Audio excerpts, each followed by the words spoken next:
Жаңа түскен келін үшін босаға аттау жаңа өмірдің бастауы. Бірақ әр жаңа қадамда қорқынышта, үмітте болады. Бірі қолдау тапса, екіншісі қатал сөздің көлеңкесінде қиналады.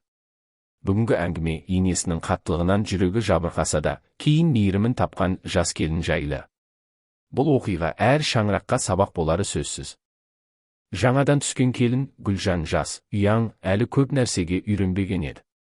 Қалыңдық болып түскен алғашқы күндерінен ақ ол өзін бөтен ортада жүргендей сезінді. Әр қимылы қадағаланып, әр ісі сыналып тұрғандай көрінді.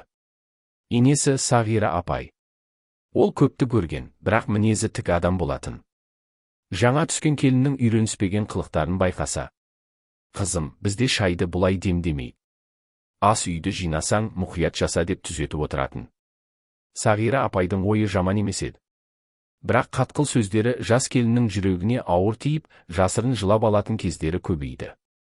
Гүлжан кейде күйеуіне де сырын айта алмайтын. Әлде мен шынында да қолынан іс келмейтін келінмін бе деген ой мазалайтын. Қолынан бәрін жасап жатса да енесінің көңілінен шықпай жүргенін сезетін. Бір күні ол ауылдағы өз анасына қоңырау шалып, іштегі сырын ақтарды.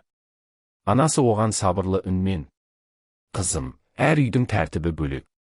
Саған бәрін бірден үйрену оңай емес. Бірақ шыда. Саған ақыл айтқан сайын қарсыласпай алғыс айт. Бір күні енең де сені түсінеді» деді.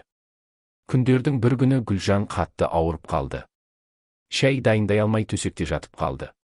Сол кезде Сағира апай келініне қарап тұрып, өз қатесін түсінді. «Мен қызымды емес, бөтен адамды тәрбиелеп жатқандай қатал болдым. Ол да маған жатырқап жүр ғой» деп ойлады. Сағира апай жанына отырып: «Қызым, мен саған қатты сөйлеп қоямын. Бірақ ниетім жаман емес. Сен осы үйдің келіні емесің, қызымсың. Қорықпа, үйренесің» деді. Осы сөз Гүлжанның жанын жадыратты. Ол алғаш рет бұл үйдің нағыз қызы сияқты сезінді. Сол күннен кейін ене мен келіннің қарым-қатынасы өзгере бастады. Сағира апай келініне қатты сөйлемей, ақылын жұмсақ жеткізуге тырысты. Ал Гүлжан енесінің әр кеңесін алғыс айтып қабылдайтын болды. Келін жаңа отбасының қонағы емес, мүшесі. Ал ене сынаушы емес, бағыт беруші ана.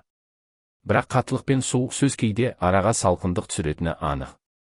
Сағира апай өз қатесін дер кезінде түсініп, келіннің жүрегін жараламай демеп жіберді. Ал Гүлжан сол қолдауды өмірлік сабақ қылып, жаңа шаңыраққа толықтай бауыр басып кетті. Ененің қатты сөзі келіннің жүрегіне жара салады, ал мейірімді сөзі оны сол шаңырақтың нағыз қызына айналдырады. Сағира апайдың қатесін түсініп, келініне ана мейірімін сыйлағаны шаңырақтың берекесін арттырды. Гүлжан да шыдам мен сабыр арқылы өз орнын тапты. Ғибрат мынада: келінге қолдау көрсеткен ене шаңырақтың шырағын жағушы, ал келінді қызындай көрген ене отбасының бақытына себепші.